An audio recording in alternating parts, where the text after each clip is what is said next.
dati ay hindi nagpakita ng kahit katiting na disiplina sa Wow! mga tao. Nag-promote pa ito ng hazing. Wow! Nakasakit, nakahirap, at it end up to nakapatay ng mga tao dahil sa mandatory ROTC Wow! na ng gobyerno. Ang ROTC Now, what he is doing there is a hasty generalization because although may mga schools that had an issue with ROTC, may mga schools din na nakapagpatupad ng maayos, nakapagpalakad ng ROTC ng maayos. And you know what?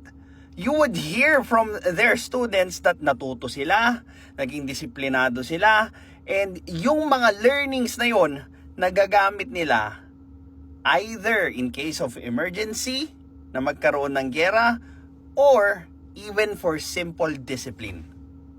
And these are the best examples of why we need ROTC, the Hunters ROTC Guerrilla. Sila yung bumuo ng resistance sa Pilipinas para ihanda yung liberation ng Pilipinas from the Japanese invaders.